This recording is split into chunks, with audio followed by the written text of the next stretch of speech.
Yo! This right here is a really long video because I've just taken 5 other videos that I made and put them all together. I did a full-on 5-part series that was top 10 horror movies of all time, and now it's top 50 horror movies of all time. I was just going to do a whole new video with that, but that would take a long time and a lot of work, and this takes minimal effort and does basically the same exact thing, and I think it's funny seeing how pretty bad the first one is compared to the last one. Yeah, I had to turn it up really loud because I was talking way too quiet for the first video. Yeah, I don't know, just enjoy. Comment your favorite horror movie down below. Tell me if you think I was right or wrong. And every time it switches videos, there's a new intro, so you got that to look forward to as well. And yeah, tell me if you thought my listing was good. So this one is from best to worst, I guess? Yeah, I think best to worst. I don't know. Wherever the thing is, that's where the best starts. And then if it's the wait, if it's number one, I have no idea, man. This is I got it situated weird. I'm pretty sure, but I don't know. Just watch it. Yo, top 10 horror films of all time. Number 10 is Friday the 13th, The Final Chapter. This is an amazing movie in the Friday the 13th franchise and outside of the Friday the 13th franchise, honestly. This is always fighting for the top place with Friday the 13th Part 6, which is usually my second place Friday the 13th film, but sometimes it goes up to first place. It honestly just depends how I feel, and today I feel like Friday the 13th, The Final Chapter, deserves the 10th place, not Part 6. So, yeah. Number 9 is one of the very first slasher movies ever created, Black Christmas. This movie is genuinely creepy, has amazing kills, and every time I see the main actress in the movie, I go, oh yeah, that's the chick from the first It series. That's awesome. I love this movie. At 8th place is the original Phantasm for giving us The Tall Man and Reggie Bannister and The Spheres of Death. It gave us all around a perfect movie. Number 7 is the original The Texas Chainsaw Massacre for giving us such iconic horror villains as Leatherface, the Cook, and Grandpa. Remember, he can kill anything in just one hit. The 6th place on this list goes to Tenebrae for being one of the greatest Giallo movies ever and for showing me how to appreciate Giallo movies, as it was my first Giallo movie to watch. How many times can I say Giallo in this sentence? Giallo. Mandy is in 5th place. If you're a fan of trippy revenge movies that are just surreal and feel like a fever dream, then go and watch this. Seriously, go and watch it. That's all you're getting from me. I'm not spoiling it. Go and watch it now. Watch it. Watch it now. 4th place goes to the original Hellraiser film. They have such sights to show you. At 3rd place is A Nightmare on Elm Street 3, Dream Warriors. This is the best Nightmare on Elm Street film, in my humble opinion. You should definitely give it a watch. At 2nd place on this list is Phantasm 2. This takes everything good about the original Phantasm and doubles it in perfectness. It is the best movie ever, right below 1st place, which we will get to now. Our 1st place winner is John Carpenter's The Thing. For those of you who don't know, and also say that remakes can never be good, The Thing is a remake of The Thing from Another World from 1951. So if you hate remakes but love The Thing, you're a hypocrite. Good job, and goodbye. Yo, if you made it this far into the video, please like, subscribe, You don't even have to do this stuff, but please do comment your favorite horror movie. I'm always looking for more to watch, so that's always appreciated, whether the video is about horror movies or not. Yeah.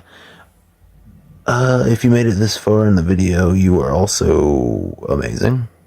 So, give yourself a little pat on the back. You did good. Yo! Welcome to a new video.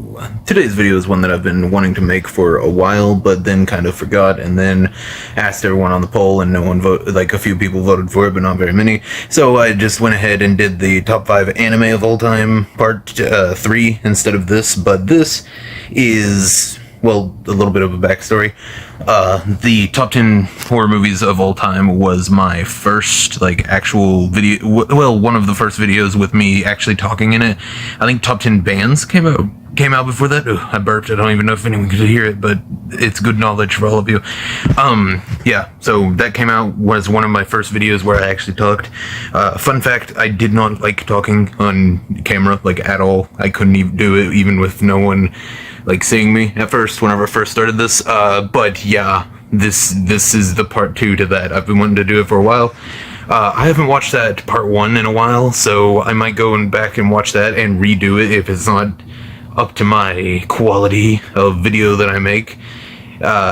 Because, well, literally the only thing that's changed is I'm not as nervous talking, so I don't stutter as much, and I don't know, that's the only thing that's changed. I still talk in really, really long run-on sentences, so I have to catch my breath every once in a while. But, you know, that just comes with the territory of speaking. But yeah, this is, like I said, top 10 horror movies of all time, part 2. I might do a part 3 on Halloween. I actually got this picture for the background of this video, and I looked at it and I was like, man, this would make a really good video for Halloween. More people would watch it and everything, so I might do part 3 for Halloween. But, yeah, this is, well, you know what this video is by now, so let's jump into it with number 10. Number 10 is The Texas Chainsaw Massacre Part 2.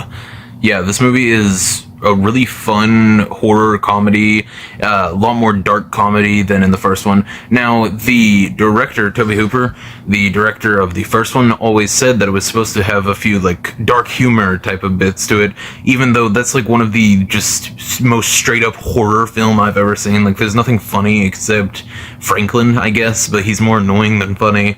I don't know, like, maybe it's supposed to be... he says it's dark humor, but I don't believe the man, to be honest. But this right here is actually just straight up a horror comedy. It's really good. Great Leatherface. Gunnar Hansen did not come back to reprise his role in this, but the person they got was actually really good as him. Really, really tight love story between him and the main female lead in this movie. I cannot remember the character's name. She's actually really cool though. But yeah, Chop Top. This is the first and only movie, I'm pretty sure, with Chop Top. I've seen every single Texas Chainsaw Massacre movie. I don't know why I'm saying maybe only, but yeah, this is the only movie with Chop Top. He's awesome. Bill Moseley, as always, amazing to see on screen. And the cook, the same actor from the first one, reprises his role for this movie, and he is just as crazy and insane and awesome as he is in the first one, if not a little bit more insane and crazy. Yeah, he definitely is more crazy. And Grandpa comes back in all of his beautiful, sexy old man glory. Number 9 is the first Nightmare on Elm Street film. This, I know a lot of you might be like, why wasn't this on part 1? Go and watch that and you'll see exactly why it wasn't on part 1. It's because the best Nightmare on Elm Street film is on that. But yeah, part 2 gets Nightmare on Elm Street 1, the first one. It's really good. A lot of great scenes, a lot of great lines. Him with his really long arms is really goofy and cool looking. Him being like, this is God. That was really, really sick. The body bag, basically anything cool from the Nightmare on Elm Street remake came from this movie. Like literally shot for shot. So I mean, it was good enough for them to make a remake and rip off all of the original movie and have nothing new to say or do. I don't know. Anytime I talk about Nightmare on Elm Street, I have to have a few jabs at the remake, but this movie is absolutely amazing, as I already said. Robert Englund is, as always, like, he is Freddy Krueger to everyone. Yeah, he's just awesome, and Freddy's awesome. Nancy is a really cool leading lady, and it's just a really solid movie. Number 8 is Army of Darkness, yet another horror comedy that is just really, really good. This movie is the perfect blend of horror and comedy for me. There's a lot of dark fantasy stuff thrown into. There's a witch, a whole bunch of demons. You get Ash Williams time traveling back into the medieval times, getting a robotic arm, using his chainsaw to disembowel demons as always. And you get Tiny Ash's wreaking havoc on his poor, sexy body. It's just a fun time for the whole family, honestly. Number 7 is Hellraiser 2. This is just a really solid sequel. You get all of the characters from the first one, and a whole bunch of new ones, and a brand new plot. It's just really cool. The, bed that the aunt, or what, like, the stepmom was killed in the first one, brings her back because of a sacrifice that a doctor does, and then that doctor, Leonardo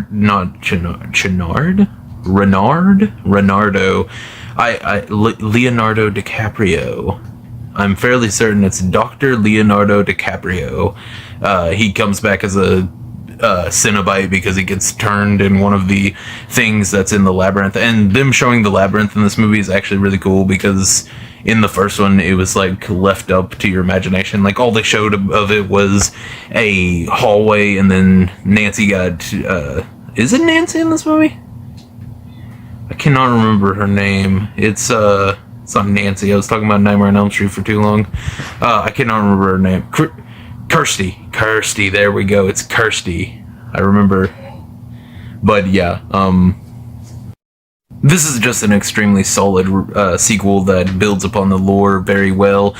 Gives us a few new Cenobites and makes Pinhead actually a kind of hero at the end because he rejects being a Cenobite and becomes human again. And yeah, it's just, I don't know, it's just a really solid sequel. And the Doctor Cenobite actually looks pretty cool. Has weird penis leech and it's the back of his skull. It's really hot, really tantalizing, very good special effects. It's what you would expect from a good Hellraiser film. Just don't watch any of the really bad ones, which is the majority of them. But this one, absolutely amazing. Okay, we're going from one Clive Barker related thing to another because number 6 is Nightbreed. This is an amazing movie. This, I don't know, it reminds me of Little Monsters, except an adult version. This is what happened after the monsters grew up and everything. But yeah, this is just a really good movie. All the monsters are the heroes.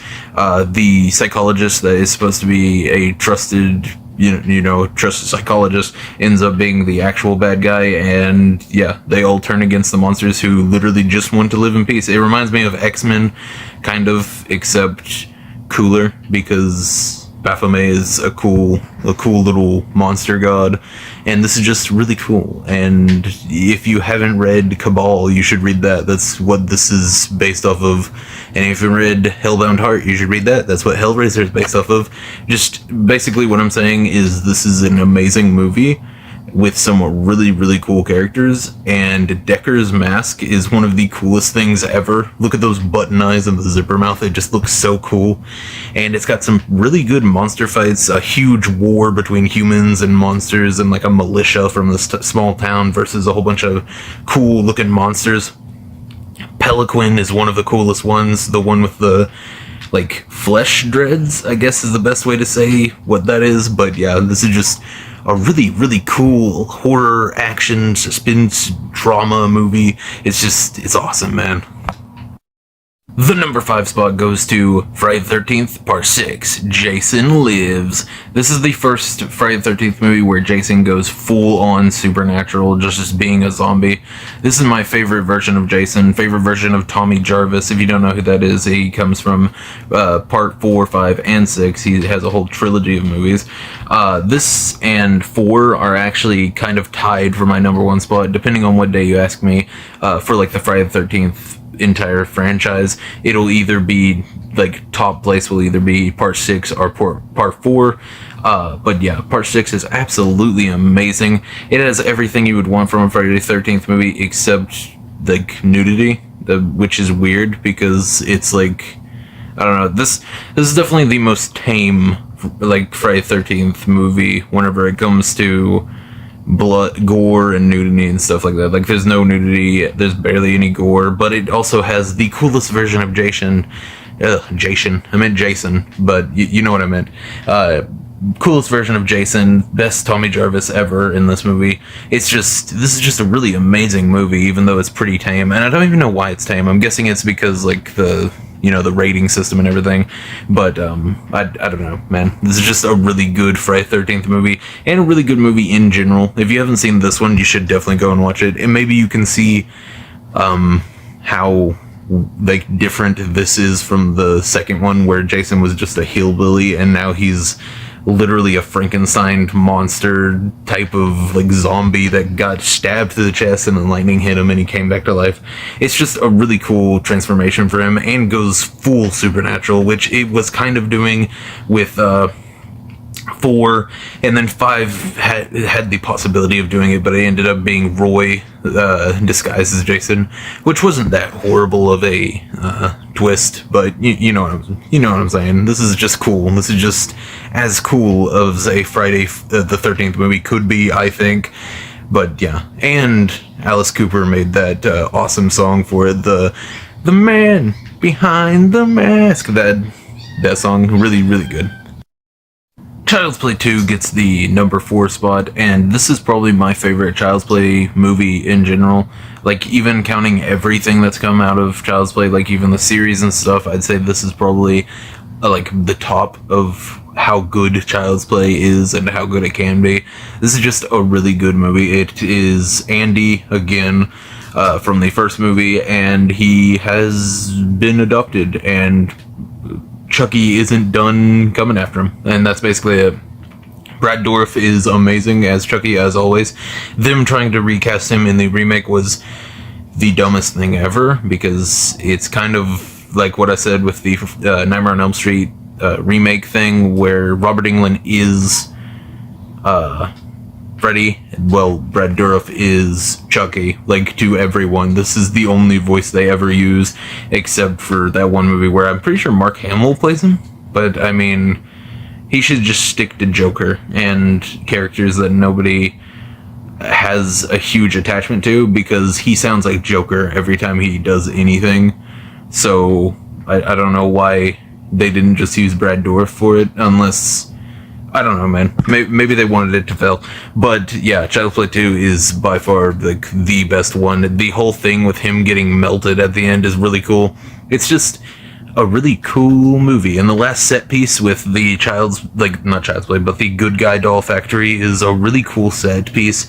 I'd say that and the carnival set piece from like the roller coaster they go to at the end of Child's Play 3 are probably the two coolest ones that they've used. I think the doll factory is just cool because it's creepy, because it's like, oh, any of them could be him, except they're in boxes. Why would he box himself up? But you know, I mean, I don't know, suspension of disbelief, my dude.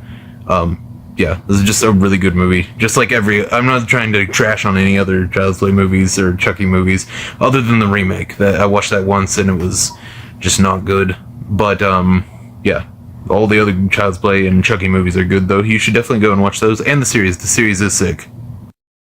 Number 3 is an absolute classic that I never hear anyone talk about, even though a new prequel movie came out like just this year. I'm pretty sure it was this year. But yeah, this is The Omen. This movie comes to us from the 70s, an ancient time period full of well, I was gonna say full of old people, but they're only old now. They were young then, but they're extremely old and crippled now. But yeah, this movie is just really good. Speaking of the new one, the First Omen is what it's called. It's really, really good. I was expecting it to be pretty mid, honestly. I might make a movie review about it. I cannot remember if I have yet, but it's just really good. I might make a movie review for all of the movies, honestly, because this is just a really good franchise in general. Damien Thorne is one of the most underrated horror icons ever. I mean, he's the Antichrist. I mean, I don't think you can get much more evil than that. But yeah, he's awesome. This is just a really good movie. It's a really good horror thriller type of weird movie. It's got a whole bunch of it. I'm pretty sure this movie inspired oh my god, what's it called? Freaking Final Destination. I had to ask my fiance because I don't know. I love those movies, but I completely blanked on what they were called. I had to look at my fiance and be like, Log Truck, and then they came up with the answer. So it's fine. But yeah, the whole thing with the photographer taking pictures of all the characters and them dying in weird ways because the shadows on the picture or whatever showed how they would die. Like there's one with a pole going through his head and one with a noose around his neck. It's just a whole bunch of stuff like that. It's not even a noose. It's just like a shadow across his neck, and then the pane of glass from a truck ends up going through his neck and cutting off his head and decapitating him. It's just a really cool movie, and I am fairly certain that's where Final Destination got it, unless they had never seen this movie, which wouldn't surprise me. Nobody ever talks about this movie. This movie deserves more love, so please love this movie right now. But yeah, this is just a really cool movie, and yeah, now that I'm actually talking about it, I'm definitely going to do a movie review for all the franchise. I don't know. Movie night is about to be Omen themed. The number 2 spot goes to Candyman. This is a really good movie. I have talked about this movie a lot. I think I put him into my top 10 horror movie villains list that I did not too long ago. It was some video I went on and on about how sexy Tony Todd is. That's all I remember. I just have a blank where that video was, and I remember. So I've talked about Candyman at least a little bit in a video I did not too long ago, but Candyman is just really, really good. It's a really good look at I don't know, freaking racism, classism. It's got a whole bunch of the isms that it talks about, and it's really good. This movie's smarter than people give it credit for, I guess, is what I'm trying to say. And even beyond it having like a message to actually tell, it's just a good movie. Even if it didn't have a message to tell, this would still be a good movie. This is just an amazing movie. It just delves into the thoughts of like myths and legends, and how a place can create legends and they end up becoming real, or how true these myths and legends that we tell and pass down, like these campfire stories and everything, how true they truly are. That's a lot of true in that sentence, but it's fun.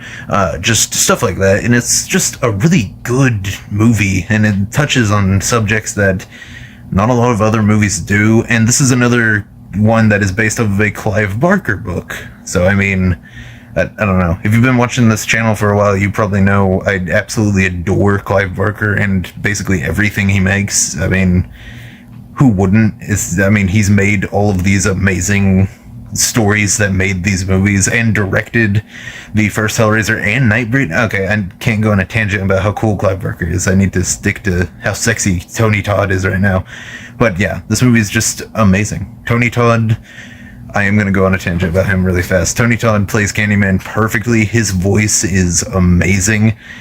Since we're on the topic of Candyman, and you know, he has bees, I would say that his voice is like honey to the ears.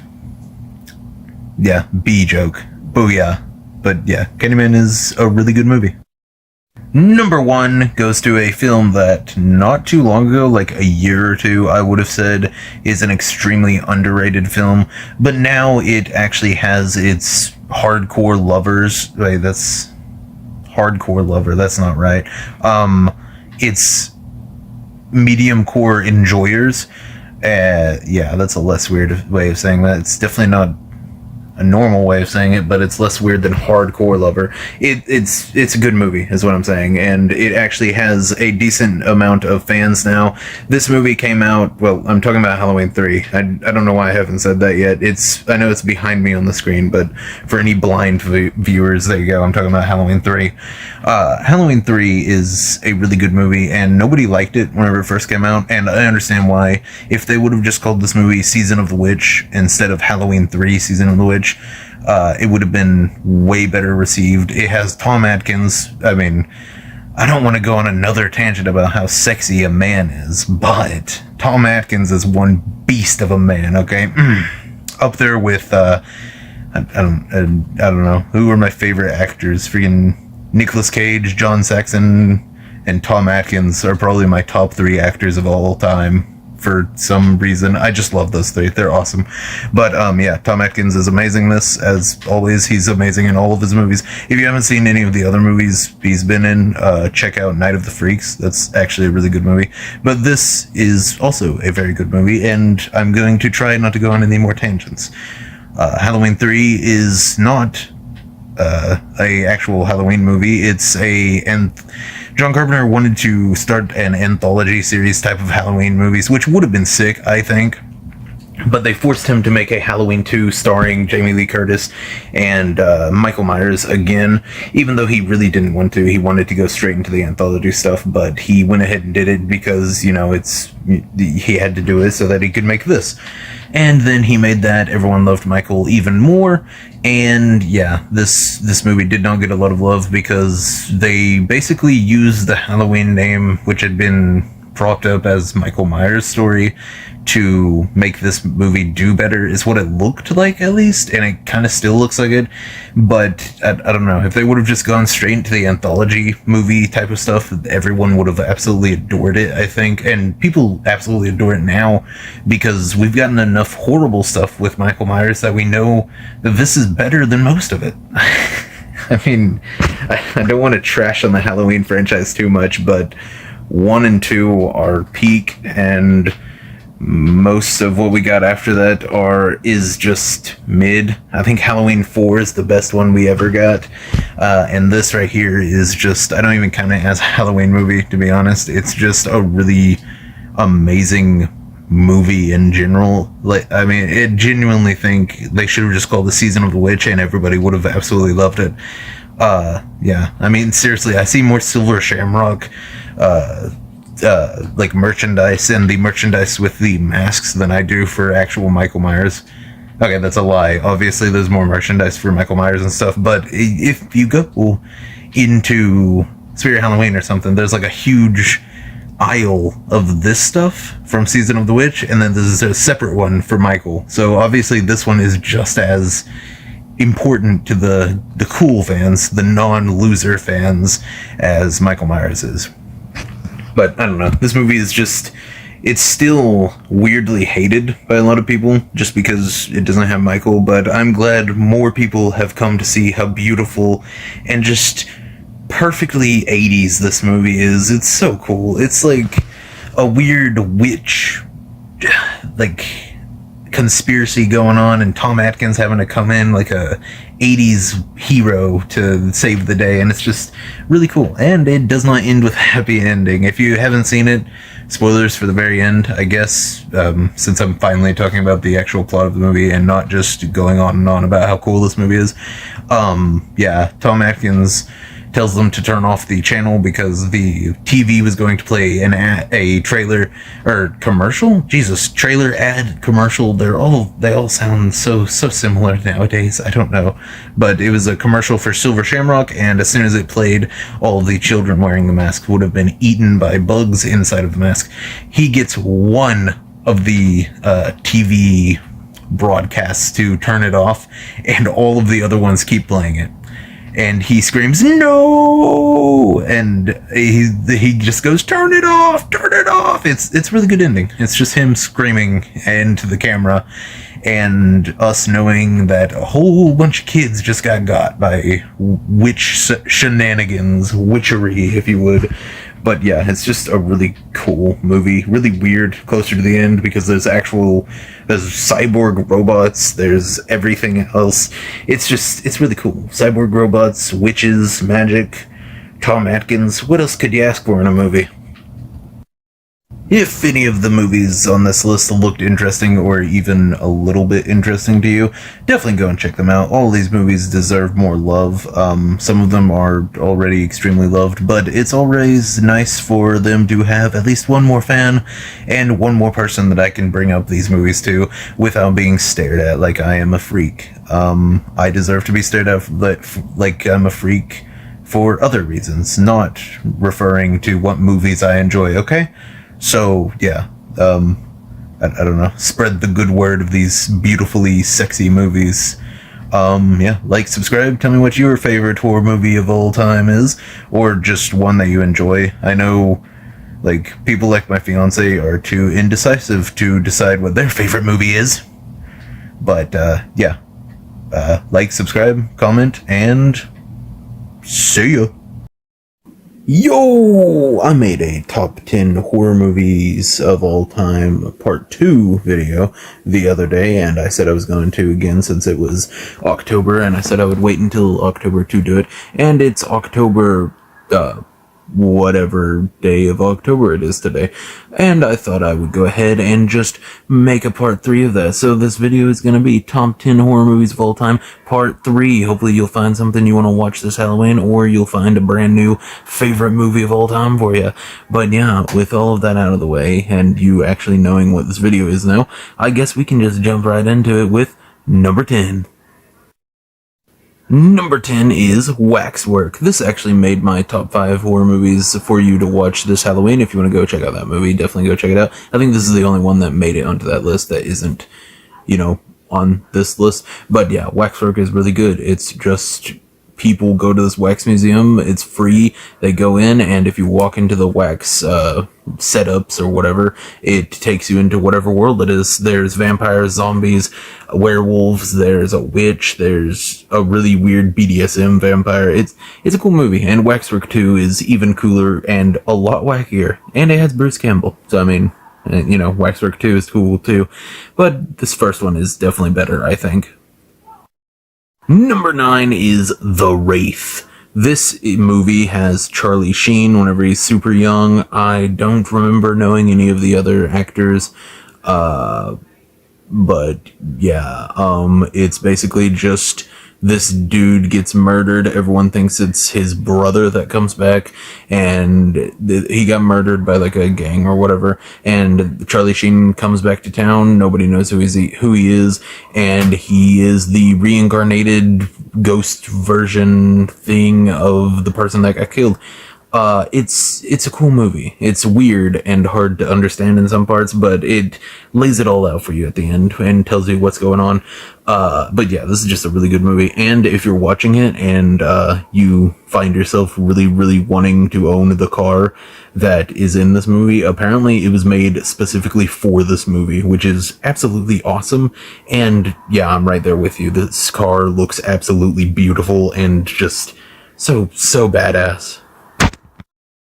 Number 8 is Slumber Party Massacre 2. This movie's really good. It's funny. Most of it is a recap of Slumber Party Massacre 1, which might annoy everyone, but I think it's fine enough.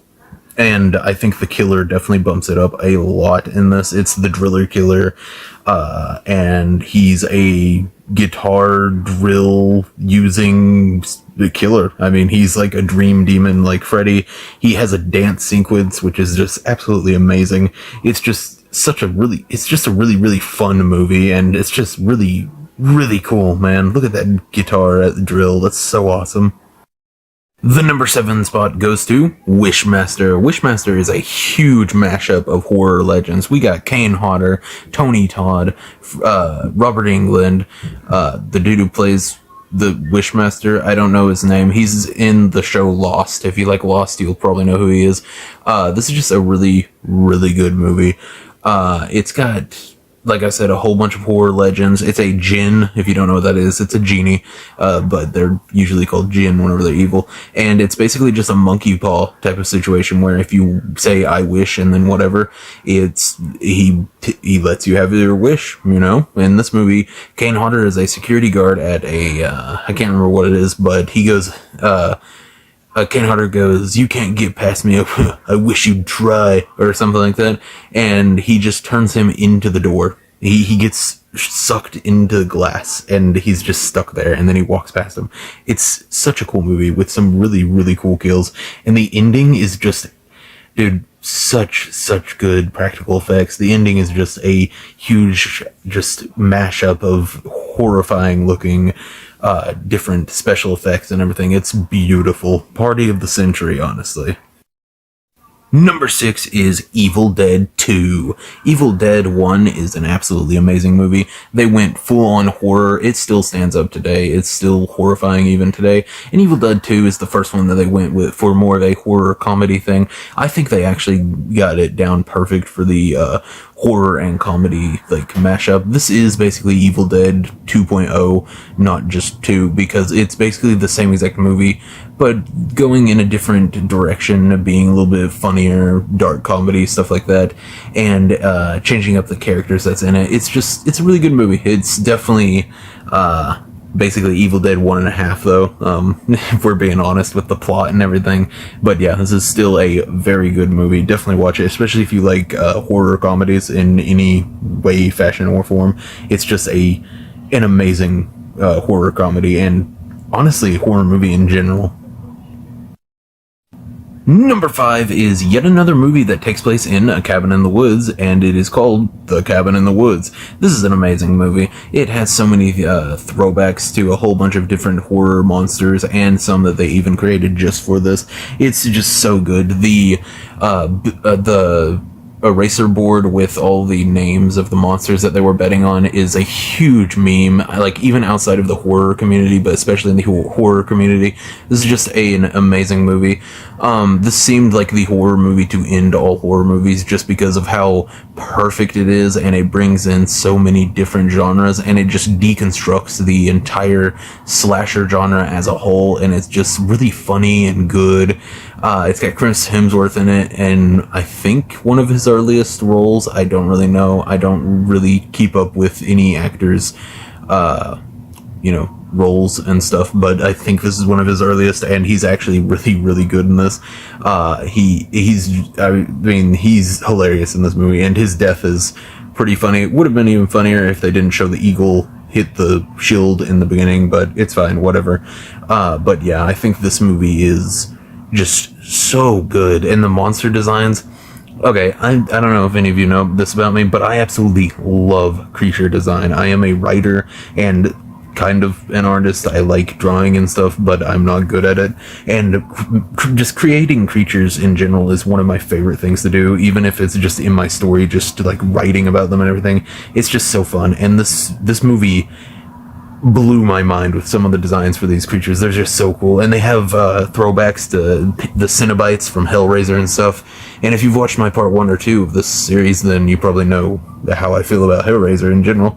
But this is such a good movie, man. If you watch any of these movies on here, definitely watch Cabin in the Woods. This will probably give you, if you don't like horror, this will give you a new found love for horror. I honestly genuinely think that.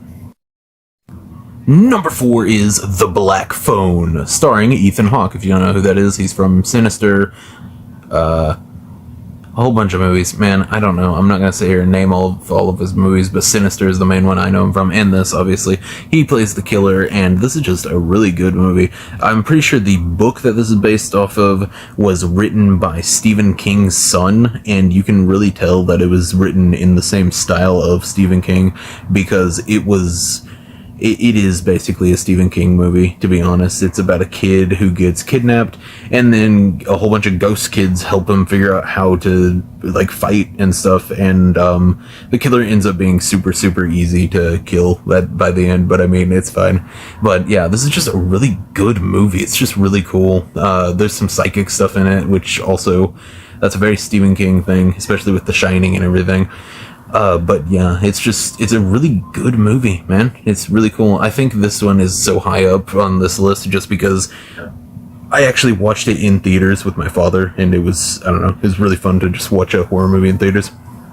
And I think that this is just a genuinely good movie. Ethan Hawke is amazing in this movie, but I mean, he's amazing in everything I've watched him in, so I mean, no surprises there, I guess. And now we're up to the top 3. These are the movies that are the cream of the crop, brother. The true cream of the crop. But yeah, In the Mouth of Madness, if you don't know what this is a John Carpenter film, and one of my favorites. If I had to make a list, or a tier list or something, of John Carpenter films, which I might, just because I like John Carpenter, he's one of my favorite directors ever. The next movie is actually made by my second favorite director ever, I'm fairly certain, or first. He's always fighting for the top, but that's the next spot. This spot is In the Mouth of Madness. Like I said, John Carpenter directed it, and this is just a really good movie. It's got the dude from...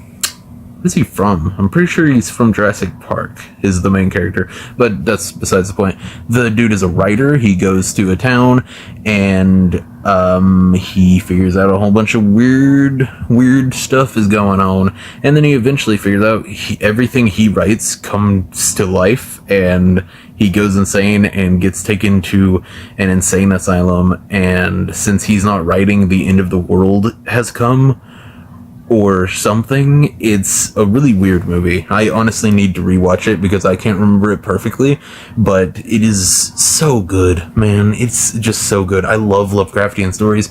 Like I said, I'm a writer. If you have seen on the Stories from the Void playlist, I have a whole bunch of stories, and one of them is Beyond the Veil, and that is the most Lovecraftian thing you will ever read other than like actual Lovecraft work. So I obviously love Lovecraftian stories and stuff. And this is about as Lovecraftian as you can get without actually being written by H.P. Lovecraft. And it's just so good, man. It's genuinely impressive how good this movie is. And I mean, obviously, it made my top 3, and I have perfect taste in films. Number 2 spot goes to Suspiria. And like I said last number, Dario Argento is one of my favorite directors ever. I love giallo movies. I think Italian films in general just go complete berserk mode sometimes, most of the time, whenever it comes to their films and stuff, because I don't think they have any restrictions whenever it comes to stuff like that. They're absolutely insane over there. But yeah, Suspiria is just an amazing witch movie. I've been meaning to watch the remake. Everyone says it's really good. I don't think it'll ever top this, but everyone says it is good. So I have been wanting to watch that. If I do, I'll do a full-on review for it. But this original one, peak. Absolute peak. It's so good. The lighting and just the design for the school that they're in and everything, it's so good, man. The witches flying above them, above the blind dude before the dog grabs onto his throat and eats him is so cool. And the design for the main witch is really cool.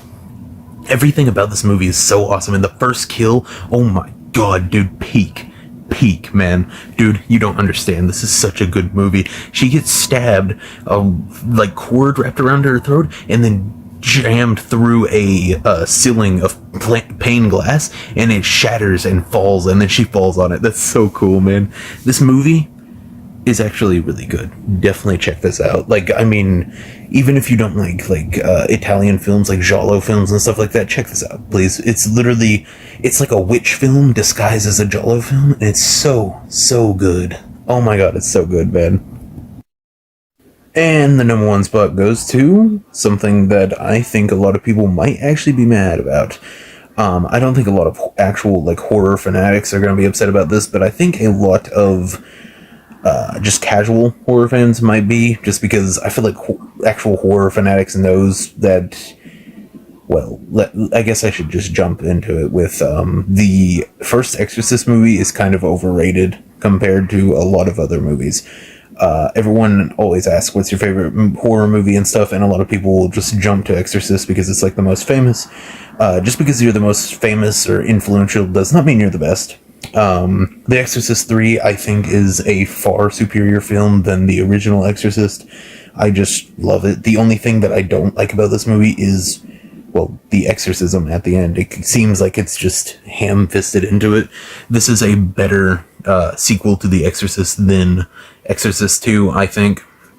And this is just a very, very good movie. Brad Dourif, I'm pretty sure that's his name. Yeah, Brad Dourif, and then, yeah. I always get him and Doug Bradley mixed up because Doug Bradley was Pinhead and Brad Dourif is Chucky. But Brad Dourif plays a serial killer in this, and he possesses the main priest that actually survives in the original Exorcist, and that's basically all it's about. He's in the asylum. One of the greatest jump scares in film history comes from this movie. A nurse, it's a still shot of a nurse going down hallways, checking rooms and everything. She closes a door, walks away, the door opens, and a weird white nun, like wearing a white outfit, comes out with shears that are like spring locked, so they like clip really fast, I guess is what they are. That's how they explain it basically. But it's a good jump scare, I guess. It's just a really good jump scare. This is just a really good movie, and I know I'm probably gonna make a lot of people mad with me saying that this is better than the original Exorcist, but go watch the other two parts of this series, the top 10 horror movies of all time, because it didn't make any of those either. But sorry, I guess. I think it's a pretty overrated movie. Don't get me wrong, it's an amazing movie, but it's not the best horror movie ever made, or the scariest, especially not anymore. But I will respect it for what it achieved at its time and everything. It's a really good movie, just not the best movie, and I think it's extremely overhyped, especially now. It probably was the scariest movie ever then, but now it's just... I mean, it's a good movie, but it's not scary whatsoever. Especially if you are, like, a horror fanatic, or even just a casual horror fan. But yeah, that's the end of this list.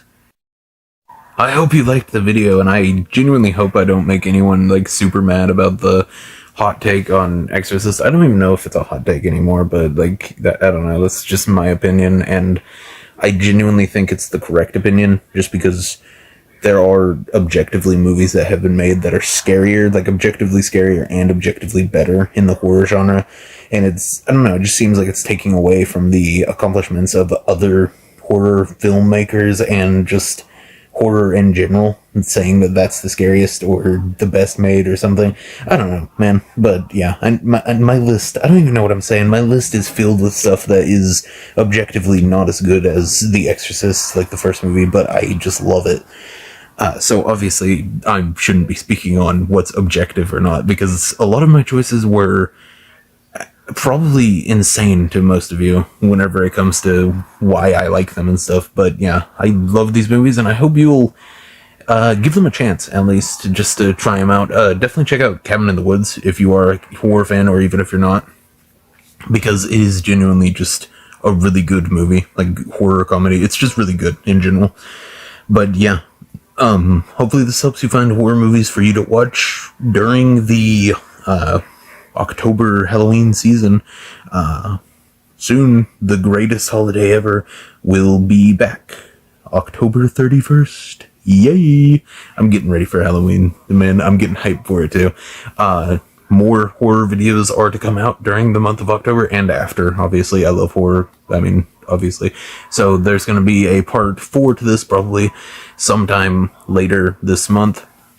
And I have a few other stuff that I'm wanting to do. I might do a horror film director tier list or something like that. Might do an even bigger horror villain or something tier list. Might do a horror survivor tier list. I don't know. Comment if you have any ideas for other videos I should do. But yeah, like, subscribe, comment, tell me what your favorite horror movie is, and just see ya. Horror movies, something that I hope everyone that watches my channel loves by now, because I make a lot of videos about horror, and well, horror movies and horror in general. And I'm a horror writer and everything else, so I really hope everyone that watches my channel enjoys it, because there's a lot on the channel. But yeah, today's video is Top 10 Horror Movies of All Time, Part 4. There's only one more part after this, and then, well, I'm probably gonna post them all and make it the top 50 horror movies. But yeah. Yeah, this is part 4, and it's October, so definitely check this out if you actually want some movies to watch for October. But yeah, let's jump into the video with number 10.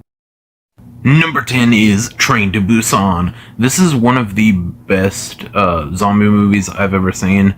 It has the running zombies, and all the characters are really good. Some of them are extremely hateable, most of them are really lovable. Honestly, I think this is probably like the saddest movie that you'll ever see, like especially the ending. I was bawling like a baby. I made my father watch it, and even he cried. This movie is very, very sad at the end. I'm not going to tell you why, but it is really sad. But other than, you know, having the saddest ending ever and actually having really cool characters, especially for a zombie movie, and, you know, just being an overall good movie, I think that this movie actually has some pretty good gore and some really good creature effects, but it does not focus on those. It focuses on the characters themselves, especially the father and the daughter, which is really good. I like character-driven type of stuff with zombies. I don't think we don't need to focus purely on the zombies and the gore and stuff. We can have some zombie movies where it focuses more on the humans. But yeah, this is a very, very good movie. Please go and check this one out. Like, actually, it's amazing. Number 9 is The Fog. This is an amazing old school ghost movie. John Carpenter is one of my favorite directors of all time.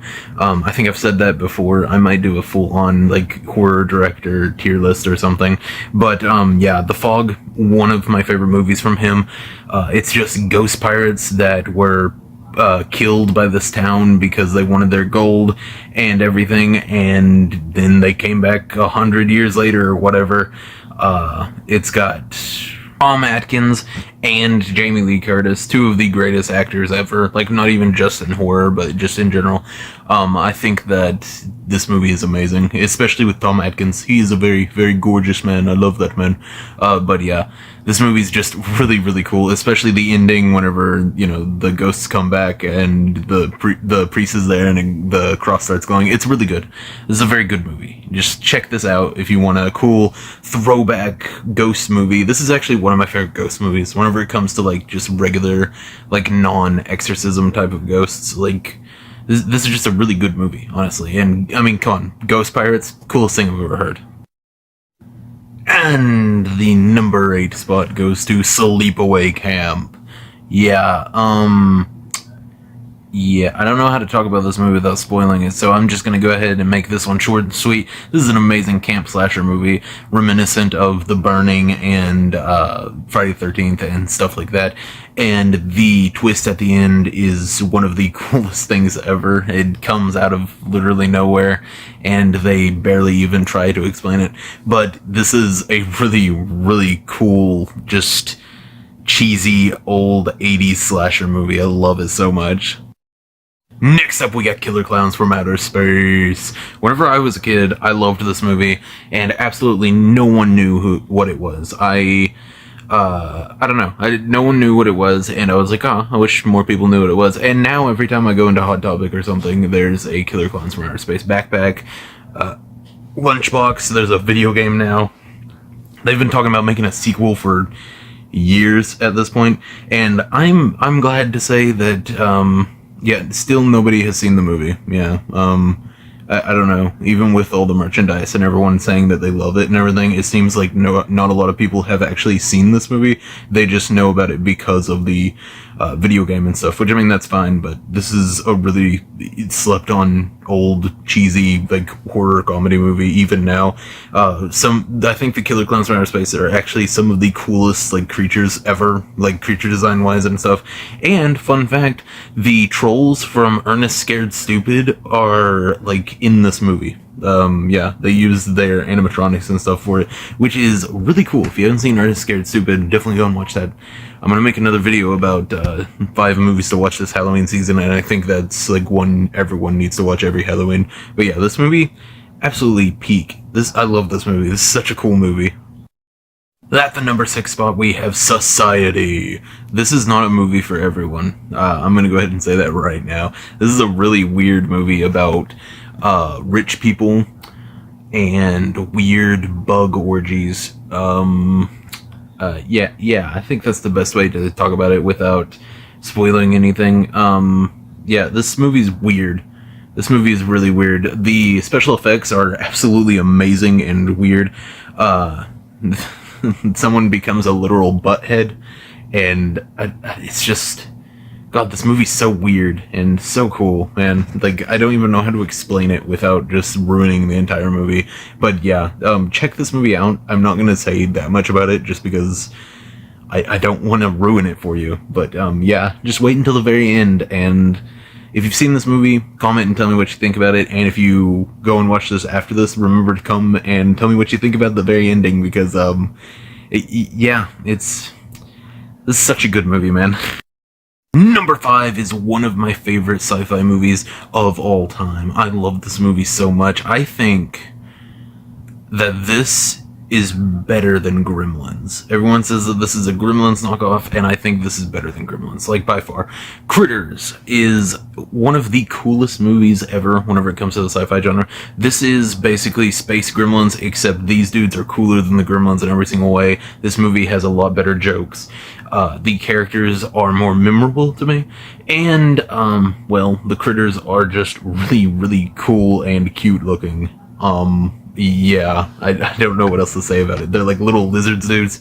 They have porcupine quills that can, like, make you go catatonic, basically. Like, you can't move or anything. They're just really cool, and they eat everything. And this movie, this entire franchise, has space bounty hunters that are after the Krites, as they're called, because they're super intelligent eating machines. They will go down and devour an entire planet in like days, and they have to stop them. It's really, really cool. And the space bounty hunters in this, I'm gonna go ahead and say it right now, both of them are better than Boba Fett could ever even hope to be. They're just so much cooler than any bounty hunter in any like sci-fi movie or anything. It's just, this is peak sci-fi right here. You need to check it out if you're super into sci-fi or horror or even just comedy. If you like comedy movies, this is the one for you. There's one scene that I feel like every single person that has seen it knows what I'm talking about, and it's whenever the Krite finally talks for the first time. It's just, God, it's so good, man.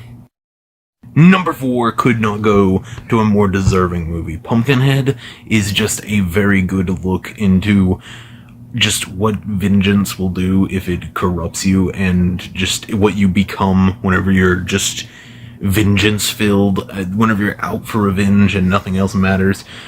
This movie's amazing. I'm not going to spoil the very ending because I thought the twist at the end was cool, but I will go ahead and tell you what, like, you know, what all happens in the very beginning. These kids go to this dude's store. The dude has to go do something, like pick up feed or whatever, and the kid runs out there while they're driving dirt bikes, and he gets hit in the face with a dirt bike. He ends up dying. The dude goes to a witch to get, you know, the Pumpkinhead. He's literally the embodiment of vengeance, and yeah, eventually the dad figures out that he does not want the Pumpkinhead to do the things that he does, because yeah, it's not pretty. He messes like most of the kids up. The Pumpkinhead is a very, very horrifying creature. He looks like a xenomorph, but more fleshy. It's weird. I'm pretty sure it was like the animatronic from a xenomorph, if I'm remembering correctly. I can't remember. But yeah, this is just a really, really cool movie, and one of the coolest looking monsters in like horror in general. But yeah, I think that this movie is absolutely a must-watch for literally anyone. This is such a good movie. Next up, we have a movie that nobody talks about, and whenever they do, it's only to trash on it. John Carpenter's Vampires. This movie is just, I don't know, it's gonna be either super cringy or super badass to you. Honestly, to me, coolest thing ever. I love this movie. It's a whole bunch of vampire hunters going after this one vampire. They are dug up. He's dug up under the ground. They kill everyone else, use harpoon guns and their truck wires to pull them out into the sun and everything. And then the head vampire pops up from the ground because he was burrowed under there to survive the sun. Like, that's just where he sleeps. And he pops up, figures out where they are, and goes to the hotel room that they're at, and murders every single one of them. It is one of the coolest scenes in a movie in general, whenever he goes and just messes every single one of them up. So cool. And then over the movie, they figure out that there's someone who else, like a girl who got bit or whatever, and they use her to get to them. And yeah, the friend ends up getting bit, and I mean, this is just a really, really good movie. And it stars James Woods. If you don't know who that is, Family Guy? Yeah, Family Guy and a whole bunch of other stuff. But this is my favorite movie he's in. I think he's just a good actor. He's so cool, especially in Family Guy and in this. Just, man, he's cool. I like his acting, and I love this movie. I think that the effects for this movie are absolutely amazing. I think the idea of just vampire hunters that go around using these cool, like medieval weapons that are used with normal technology like cars and stuff is just so cool. This movie is just badass, to be honest, and that's why I love it. I'd say that this is less of a horror movie and more of just a straight up action movie, except for the scene in the hotel room, because holy crap, that is insane. The vampire just does not care. He eradicates every single one of them. It's so good, man. This is just such a cool vampire movie. Next up, we have an amazing movie. This is actually one that I think every single person should watch yet again. Very good horror comedy. It is Tales from the Crypt, Demon Knight. This movie has Billy Zane. If you are not sold by that gorgeous man being in this movie, then I don't know what will sell you on this movie. This is just an amazing movie. Billy Zane plays the villain, which is, he's just a demon dude. It's awesome. He like bleeds on the ground and demons pop up and everything. This is just a really fun movie. The dude that plays the Sandman in the Sam Raimi, Tobey Maguire Spider-Man movies is in this. He gets his nipples shocked. That's pretty funny. This entire movie. Jada Pinkett Smith is in this. I don't know if anybody likes her. I've never seen her in a movie other than this one. I don't know. She's pretty good in this. Billy Zane is definitely the reason that you should watch this, though. In the beginning, like the first quarter of the movie, he's acting like he's a marshal or something. He's like a cop, and he comes into this place, and he eventually leaves and goes outside and just throws his cowboy hat down. And he goes, I can't remember exactly what he says, but it's basically just, I'm sick of this ho-dunk, bo-dunk piece of shit town, and just kicks the dirt and everything, and then summons the demons. It's really good. It's really good. His little freak out scene is amazing. I would put that up with the Mandy freak out scene in the movie Mandy. If you've never heard of that, you should go check out that movie too. But Demon Knight is a very good movie with some, like, really good special effects, Billy Zane, and of course it's a Tales from the Crypt movie, which gives us the Crypt Keeper, which is one of my favorite little guys. I could kiss him. He's got a sexy little face. I love him so much. But yeah, this movie, absolute peak. This is actually one of my favorite movies of all time. This movie is so good, man. Like, I know I've been saying that about every single one of these movies, but this movie is actually, like, cream of the crop, man. Cream of the crop! There's Billy Zane whenever he has his little demon minions. It's so beautiful, so sexy. Number one spot goes to Event Horizon. If you don't know what this is sci-fi Hellraiser. This is Hellraiser in space. I know Hellraiser Bloodline is basically that at the very end, but this is actually Hellraiser in space. That's all I'm going to say about this. I don't want to spoil much of it, but yeah, it's Hellraiser in space. It's so good, man. The special effects are amazing. The gore, the story itself, basically everything in this movie is exactly what I wanted from this movie. And there is no happy ending in this movie, which, I mean, yeah, whenever you're making Hellraiser in space, basically, that's the best way to do it. No happy endings for anyone, only pain. go and check out all these movies and like and subscribe and all of that type of stuff. If you liked this video, then definitely like and subscribe, and all of the stuff. You know what I'm saying, guys. You know what I'm saying. We've been through this multiple times. You like and you subscribe. That's what you do. And go check out all these movies that I talked about. Tell me if you've seen any of these movies, and tell me if there's any horror movies that I need to watch, because I'm constantly looking for new ways to just shock and awe my mind and try and put it into a catatonic rest because of the gore and everything else I see. But yes, like and subscribe. Video over. See ya. Yo! This is Top 10 Horror Films of All Time, Part 5. If you haven't seen Part 1 to 4, go ahead and go check those out. This is basically an easier way for me to do the entirety of Top 50 horror movies without having to do one massive video. I might compile them into one massive video later, but I don't know about that, honestly. But you know how this goes. It's a Top 10 video. So, let's go ahead and start with intro. Intro. Drop it down. Word to your mother. Number 10. In which this video is pretty special with its number 10, because this is the first one in no, not any of my videos, but in this series of videos that we have a tie for a spot. At number 10, we have The Void, an amazing Lovecraftian movie that kind of blends the amazing practical effects of The Thing with some minor parts of CG in it. But yeah, the practical effects and the entire story of this is just absolutely amazing. Just perfect Lovecraftian craziness going on. And tied with that film is Frailty. This is just an amazing movie. It's like a weird murder mystery. It shows the backstory of this killer. It's weird. I don't want to spoil it, so I'm not going to say too much about it, but basically the main character can touch people and, see what they've done and if they're evil or not, and he's a killer. I don't think any of that is spoilers, so, I mean, yeah, you should go and check this movie out. It's actually really good. Both of these are. Okay, from this point on, we have no more ties. That was the only tie in this entire 5-part series. So let's go ahead and talk about this movie, Saw 2. Saw 2 is the best Saw movie ever. I think Donnie Wahlberg, I'm pretty sure is his name, I think he's better than Mark Wahlberg in every single way whenever it comes to acting, just because of this movie. Haven't seen him in anything else but this movie.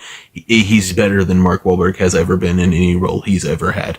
I love this movie. This movie is amazing. A perfect sequel to Saw 1. It does what a sequel should do, and it makes basically the first movie and builds upon it. It builds upon the lore, builds upon literally everything. It just makes, this is the first one where Saw starts to feel how Saw does from this point on. Like, whenever you look at Saw, like the later movies and everything, this is when they first started going full on with the world building and stuff. The first one was kind of just I don't know, it's in the story, obviously, but it's not as Saw as the later Saw movies. You know what I'm saying. Hopefully, maybe, I don't know.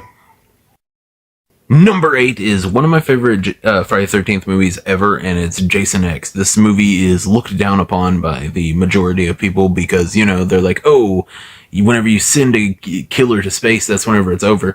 Wrong. This movie is amazing. Hellraiser Bloodline is one of the best Hellraiser movies, especially whenever you look at the sequels. And Leprechaun in Space is a perfect movie, but Jason X is absolutely amazing. It's the best explanation for whenever people say that. You can just point at this and be like, see, it can be good sometimes. This movie is awesome. We get Uber Jason at the very end, which is just Jason with nanobots and everything, and they set it up for a sequel at the end, which I honestly wish they would do. This is just a really good horror comedy, takes everything from the entire franchise and puts it all together. The scene where they're in the VR simulator thing and he slams a chick in a sleeping bag into another chick that's in a sleeping bag is one of my favorite kills in Friday the 13th in general. I'm probably gonna make a top 10 Friday the 13th kills list now. Now that I actually think about it. But yeah, this movie is just amazing. If you like horror, sci-fi, comedy, go and check it out, please. This is an amazing one. I don't care what any of you losers say. Go and comment if you hate it, because I need to know who to tell to unsubscribe from me and never talk to me again. This is the first list with two movies from the same series, so yeah, this is the first time for a lot in this series. Friday the 13th, 2009 is a very, very good remake. There are a lot of good horror remakes, but I think this one, whenever you look at just Friday the 13th, the very first one with Pamela Voorhees, that one is pretty boring, to be honest. And I think that this one brings every single one of the movies together perfectly. We basically get part 1, 2, and 3 all together, and part 4, if you count, his death at the end, which I do. And I think the wood chipper is a really cool way of killing him. I think that they should do a sequel to this instead of rebooting it or whatever they're thinking about doing, if they're thinking about doing anything.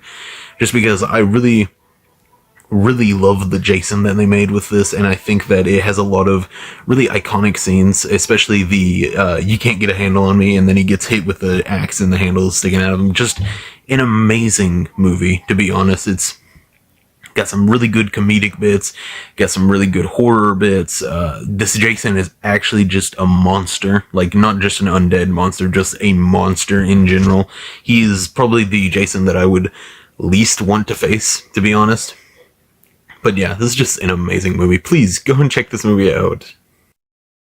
Okay, next up on the list is Dark Knight of the Scarecrow. This is a movie from, I don't know, I think it's from the 80s, but it might be from the 70s, don't really know. It's basically just these dudes, this mentally challenged dude, has a kid friend, and they're going around, and the kid wants to pet a dog. The dog attacks her. She has to go to the hospital, and this group of old dudes goes and kills him. He runs out into a field and hides inside of the Scarecrow costume, which, I mean, isn't a bad idea. I genuinely do not think they should have found him, just because that's a really good hiding spot. And they basically just did it because they thought he hurt the kid, even though they seem like best friends. And even at the end, he protects her as the Scarecrow at the end. So, I mean, that makes no sense. I think they're just, I don't know. I think they just hate mentally challenged people, so they kill them. And then later in the movie, it's hinted at that the main leader of the group was a pedophile himself, which is a weird thing to just drop out of nowhere, but it's fine. It makes me want to see him die even more, which, I mean, impressive considering that I really wanted to see them die after they killed that poor guy. But yeah, the Scarecrow comes back and kills them all. One of them gets thrown into a wood chipper and dies. This movie is not gory whatsoever. This is probably a really good movie for a kid to watch. I know what I've been saying really does not hint at the fact that it would be good for a kid, but this would be probably a really good first horror movie. It reminds me of the Scarecrow Walks at Midnight and stuff like that, except with just a little bit more murder. And at the end, the Scarecrow, it's not even the Scarecrow, it's just the ghost makes a hay beller or whatever run over the main dude and then saves the kid, because the dude was trying to kill the kid at that point, and saves him. And then the Scarecrow picks a flower and hands it to the girl, and then they walk off. I don't know if they walked off together or she went back to her house that night or whatever, but I mean, either way, it's a happy ending, I guess. Kind of sucks that he's still stuck as a Scarecrow, but I mean, hey, we could always get a sequel where he's like a vigilante or something. That would actually be pretty sick. Number 5 is Puppet Master, the original one from Full Moon Features. If you have not seen this, I have a full-on Full Moon event that I did. It has its own playlist, and if you only want to see this review, I have a movie review for it. Then go to that and go to the movie review. And if you want to watch the Full Moon event, if you're a huge Full Moon fan, then go ahead and watch that too. I always respect a good full moon head, if you know what I'm saying. But yeah, this movie is absolutely amazing. This is just a solid movie. It's just really good. One of my favorite possessed doll type of movies. I'd say I like the puppets from Puppet Master more than most possessed dolls in movies. Chucky is the only exclusion in that, I'm pretty sure. But yeah, Blade is sick. Leech Woman is absolutely horrifying. She's a weirdo. If you don't know what she looks like, look up Puppet Master Leech Woman scene, and just any of them will give you the heebie-jeebies. It's just weird and it makes no sense. It's awesome. But yeah, this is just a really, really good movie, and it starts out a really, really good series. Number 4 is Rob Zombie's House of a Thousand Corpses. Now I'm going to tell you something that I do not try to hide. I don't even know if I've talked about any Rob Zombie movies before, but I am not a huge fan of Rob Zombie's writing. I think that it's... I don't even know what the word for it would be, but it's just not my style, to be honest. And I think House of a Thousand Corpses is the best example of him whenever he's writing really, really good. And I think that this is a really cool movie in the House of a Thousand Corpses trilogy with Devil's Rejects and Three from Hell, because this is the only one that feels like a music video. It feels like he directed it to be a music video. There are weird, trippy scenes and everything. Dr. Satan is so cool in this. Sid Haig as Captain Spaulding is just amazing. Sherry Moon Zombie as Baby is less crazy than she is in Three from Hell and Devil's Rejects, so she's like dialing it in just a little bit, thankfully. And Bill Moseley, as always, he's amazing in everything, is perfect as Otis Driftwood. And I think that it's basically... it's just a perfect movie, honestly. If you just want to sit down and watch a movie on Halloween or something, it's just a weird movie about a weird family. It feels like kind of like Texas Chainsaw Massacre, basically. It's just weird. And Dwight from The Office is in it for some reason. He gets turned into a merman. Yeah, that's all I'm going to say about that scene, because I want you to go and check this out just knowing that one thing. But yeah, this is just a really, really good movie. And Dr. Satan is one of the coolest looking villains ever. Wish they wouldn't have killed him off in Devil's Rejects, to be honest. Okay, now we have to talk about one that I know for a fact not a lot of people are going to agree with, Cult of Chucky. This is an amazing movie. I think Curse of Chucky came out, and then Cult of Chucky was an amazing follow-up that set up basically everything going forward. Cult of Chucky is more important to the Chucky TV series than Curse of Chucky is, which is good. I like Cult of Chucky. And Curse of Chucky is amazing too. If you haven't seen that, that was Chucky whenever he was like being brought back into true horror movies. But yeah, Cult of Chucky, amazing. Set in a weird asylum. He kills a weird pervy doctor. It's just really good. We get Brad Dourif's daughter back. Can't remember the character's name, but she's like wheelchair bound. I cannot remember her name. It's fine, whatever. She's a cool character though. But yeah, this is just a really, really good movie, and I wish more people would give it the respect it deserves. The number 2 spot goes to something that's kind of a mixture of The Blob and Body Snatchers. It's like a weird... I don't know. It's cool though. It's the stuff. It's got some really cool practical effects, got some really funny scenes, got some really weird scenes, and yeah, it's really good, and it kind of inspired one of these stories that's in my horror anthology book. Kind of.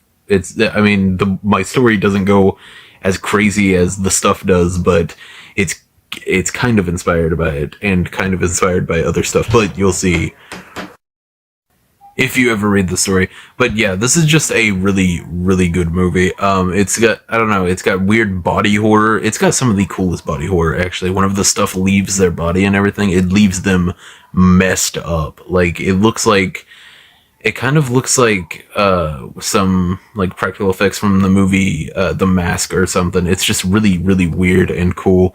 This is just a really cool concept, to be honest. And you know what? I would try the stuff. It looks pretty good, actually. I don't know if it tastes sweet or sour or what, but it looks like it might taste good. Probably not. It's kind of nasty. It looks like someone came in a little bucket of cottage cheese. It's kind of disgusting, actually. It looks like the worst stuff ever. I would never try this. Yeah, that's awful. That's nasty. The number 1 spot goes to Reanimator. This is a really, really good movie. This is one of the movies made by Stuart Gordon, I'm pretty sure. And he also made Castle Freak and From Beyond. He made a whole bunch of H.P. Lovecraft stuff, and it was honestly impressive. He also made Dagon. Reanimator itself is a very, very good horror comedy film. It has Jeffrey Combs. I have to edit that out.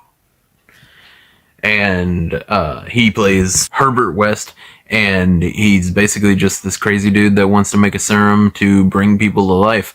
Yeah, H.P. Lovecraft's original story was basically horror comedy as well, so they kept it basically the same as the book, I'm pretty sure. If you've read the book, tell me if I'm wrong. I usually only stick to the actual, like, Cthulhu mythos type books. I have never read Reanimator. But yeah, Herbert West Reanimator is an amazing movie. This is just a really good movie. It's got a couple pretty spooky scenes with the zombies, and the professor at the end, where with his head off, like, tries to go down on Barbara Crampton. That's a weird scene. A decapitated man using his head to try to go down on someone. It's fine. I'm sure that's normal. But yeah, this is a really good horror comedy movie. If you haven't seen it, check it out. It's got zombies and Jeffrey Combs. Like and subscribe and watch those movies, and see you. Goodbye. End the video. Bye.